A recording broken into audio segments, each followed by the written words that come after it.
नमस्कार, public fight चॅनलमध्ये आपले स्वागत. नुकतेच नवजीवन सारा बहुउद्देशीय संस्थेतर्फे समीर वानखेडे यांच्या वाढदिवसानिमित्त डॉक्टर कृष्णा भावले यांनी व्यसनमुक्ती व उपचार शिबिर घेण्यात आले. फोटो लिए ना चलो दादा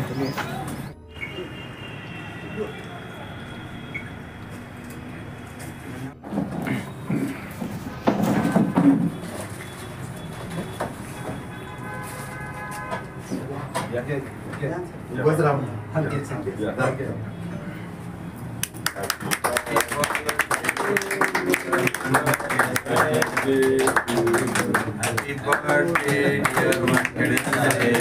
Happy birthday, dear Wankhede Saheb. Happy birthday.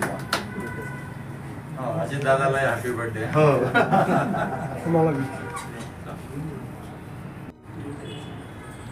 आज 14 डिसेंबर 2024 को समीर वानखेड़े साहब का एक जन्मदिन है और उस जन्मदिन के अवसर पर आज यहाँ पर सारा फाउंडेशन और समीर वानखेड़े मित्र मंडल की तरफ से 13 दिसंबर को नशा मुक्ति अभियान यानी शिविर रखा गया है. और इस शिविर में डॉक्टर भावले साहब जो इस मंच के मेन है और फाउंडर है, उनकी तरफ से 10 से 12 हज़ार की दवाइयाँ फ्री दी जाती है. और वो दवाएं का मैं इस मंच के साथ में तकरीबन 2 साल से जुड़ा हूँ और मैं बहुत करीब से देखा हूँ कि यहाँ पे किस तरह से काम किया जाता. जैसे हमारे बहुत सारे पटाड़े साहब ने बताया, उस तरह से मुझे बहुत सारी बारीकी से चेक करा यहाँ पे.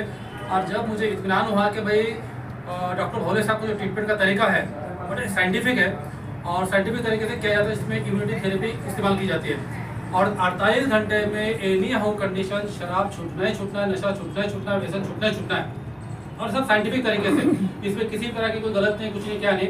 और तमाम ट्रीटमेंट सब इन कैमरा है, एक पर्दे के पीछे कोई ट्रीटमेंट नहीं है, सब इन कैमरा रहता है यहाँ पे. और इसलिए मैं इस हिसाब से जुड़ा हूँ. और ख़ास तौर पर मैं बताना चाह रहा हूँ, मेरे बाजू में जो बच्चा खड़ा है ये मुदस्सिर सैयद मुदस्सिर शेख मुदस्सिर बोलकर खड़ा है. उनके वालिद साहब भी यहाँ खड़े हैं. इसी तरह से सैकड़ों बच्चे सर के पास में डॉक्टर भावले साहब के पास में आकर गए और इस सालों से सर से मेरी बातचीत बहुत सारे बार हो चुकी है कि सर मुझे इनका कहना था सर का, सर मैं चाह रहा हूँ कि समाज के साथ इन बच्चों को जुड़ा जाए. समाज के अंदर की प्रतिष्ठा जो खराब हो चुकी है उस प्रतिष्ठा को और ऊंचा किस तरह से किया जाए, इसके ऊपर मैं काम करना चाहता हूँ. और हमारे इस्लाम में है प्रतिष्ठा किस तरह से जुड़ेंगे कि जो हमारे धर्म को जुड़कर रहेगा वो प्रतिष्ठा वाली बात है. यानी गलत काम करेगा नहीं, जो शराब वगैरह है, नशा वगैरह है, उससे दूर रहेगा, नमाज वगैरह पढ़ेगा या अच्छा काम करेगा, नेक काम करेगा, वो एक अच्छा इंसान समझा जाएगा. तो डॉक्टर भावले साहब का कहना था कि सर मैं इस बच्चे को या इस तरह के बच्चों को फ्री में इलाज करूंगा और मेरे पैसे से मैं उसको 40 दिन के लिए जमात में भेजना चाहता हूँ. और साहब का कहना था कि भाई आप किसी आपके धर्म गुरु से या मुफ्ती से पूछ लो कि भाई वो लगा सकता है नहीं लगा सकता उनके. तो हमारे मुफ्ती माजिद साहब बोल के है, माजिद अब्दुल गफूर साहब बोल के, मैं उनसे बातचीत भी कर रहा हूँ. और बातचीत करने के बाद मुफ्ती साहब का कहना है अगर उस डॉक्टर साहब का हलाल की कमाई है तो भेज सकते हो. और मेरे नजरों के सामने उनकी मेहनत की कमाई है, सब बातें हैं, इसलिए डॉक्टर साहब आप भेज सकते हो बोलकर. तो मुदस्सिर का इलाज उन्होंने फ्री ऑफ कॉस्ट करे और आज से 40 दिन पहले इलाज होने के बाद में वो बच्चे गंगापुर से जमात में 40 दिन के लिए जमात में चले गए और कल या परसों जमात से आया डॉक्टर साहब को मिलने के लिए यहाँ है. तो ये हमारे सामने दिखती जागती मिसाल है बच्चे की और उनके वालिद साहब की. वालिद साहब का स्टेटमेंट में सुना, इन कैमरा जो हुआ था उस स्टेटमेंट में सुना उनका किस तरह से परेशान थे. इसके पहले भी वाकई में डॉक्टर साहब का देखा हूँ, जो बच्चे ने अपने माँ को ईद का सलाम बरसों से नहीं करा था, ईद का सलाम, उस बच्चे का ट्रीटमेंट डॉक्टर साहब ने करे और ट्रीटमेंट करने के बाद में बच्चा जब सुधर गया 48 घंटे के अंदर, तो बच्चे ने ईद का सलाम जब माँ और बाप को करा तो माँ बाप ने गिड़गिड़ाकर रो कर डॉक्टर साहब को इतनी दुआएं दे कि डॉक्टर साहब बरसों के बाद मेरे बेटे ने मेरे को ईद का सलाम करा. तो मैं तमाम लोगों को, हर समाज के लोगों को कहना चाहूँगा कि हम लोग इस मन से जुड़े, डॉक्टर साहब आए और इन्होंने जो जुमा के दिन में जो शिविर रखते हैं खासतौर पे गरीब लोगों के लिए, जिसके बाद एक फाइनेंशियल कंडीशन उतनी नहीं है कि जो पे कर सके, तो उनके लिए स्पेशल आज का जुमा के दिन डॉक्टर साहब ने यहाँ रखे कि कम पैसे में या जो नहीं दे सकता उन लोगों के लिए फ्री में भी यहाँ पे दवा दी जाती है. ये हमारे लिए एक आइडियल है और डॉक्टर साहब का ट्रीटमेंट सिर्फ औरंगाबाद के लिए या इस शहर के लिए नहीं है, औरंगाबाद के बाहर, महाराष्ट्र के बाहर में, गुजरात में भी चलता है, मध्य प्रदेश में चलता है, आदिवासी एरिया में भी चलता है। और मैं ह्यूमन राइट में काम करता हूँ, मैं बहुत सारे पेशेंट्स के पास भेजता हूँ। और खास बात आपको बताना चाहता हूँ, मैं इंडिया के अंदर 100 डॉक्टर का सिलेक्शन किया गया था अवार्ड के लिए, इसको वैद्य रत्न बोल के एक अवार्ड दिया था गवर्नमेंट ऑफ महाराष्ट्र की तरफ से। उस पे डॉक्टर साहब भी 2nd नंबर पे डॉक्टर साहब है अभी। हमको दुआ करें कि डॉक्टर साहब 1st नंबर पे आ जाए इंशाअल्लाह और उनको अवार्ड मिले और उस काबिल भी है। आपका नाम बताइएगा, आप कहाँ से आए हो? मैं सिरकपुर से आया हूँ, मेरा नाम शेख नियाज है। आपने कभी इससे पहले उनको कभी कहीं बाहर ट्रीटमेंट वगैरह की नहीं शराब छोड़ने के लिए? मतलब ऐसे हमारे शॉप के अंदर जैसे बाबा उनके पास रहती, उनके पास गए थे। नहीं, आपको ऐसा लगता है कि बाबा के पास जाने से शराब छुट्टी करके आपको ऐसा लगता है? लेकिन अब आप बच्ची की ऐसी कंडीशन थी तो उसमें अब जो बताना था हम उसके पास चले जाते थे। आपको जो सर भावले सर है उनका एड्रेस किसने दिया था और आप कब और कैसे पहुंचे उनके पास में? वो हमारे दोस्त हमारे पहचान वाला ने दिया था।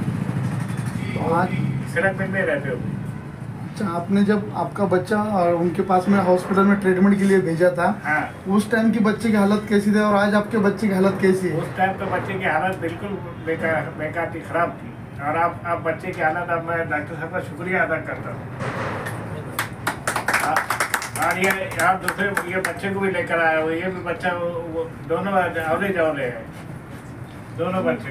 कैसी कंडीशन थी आपके बच्चे की? बहुत कैसा बेकार थी, शराब पीता था और उठा के लाने के बाद ऐसी उसकी चेहरा नहीं दिखता था।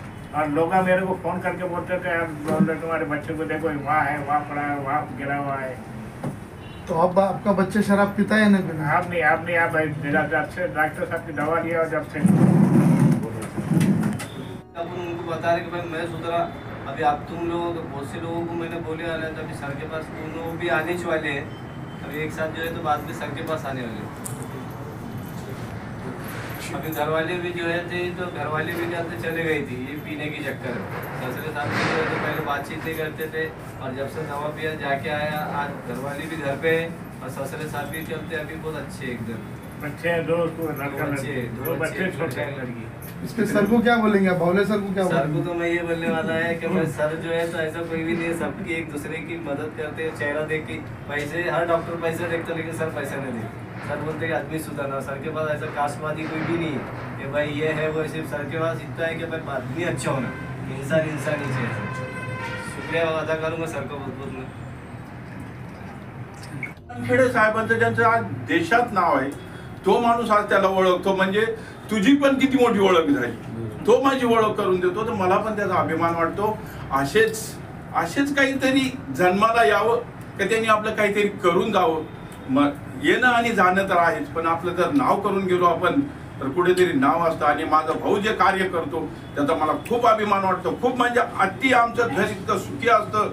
मला वाटतं माझ्या भावाकडे 100 आले किंवा आज 25 लोक आले, त्याच्यातून त्याच्यातलं फक्त 3 लोकही जरी चांगले झाले तर त्या 3 लोकांचे जे काही सदस्य असतील एका घरातले 10-10, 8-8, तर त्यांचे किती आशीर्वाद आम्हाला मिळतात। आम्ही नाही विचार करत हे आले 50 आले आणि माझ्या भावाने 50 चांगले केले, असं होऊ शकणार नाही आणि होणार नाही लवकर। पण 3 जरी त्या 50 मधले चांगले झाले तर आम्ही देवाला खूप खूप मागतो, आशीर्वाद मागतो की तू त्याच्या हाताला एवढंच यश देत राहा आणि सगळ्यांचं कल्याण होत राहू, एवढंच मी वाढदिवसाच्या खूप खूप हार्दिक शुभेच्छा देतो।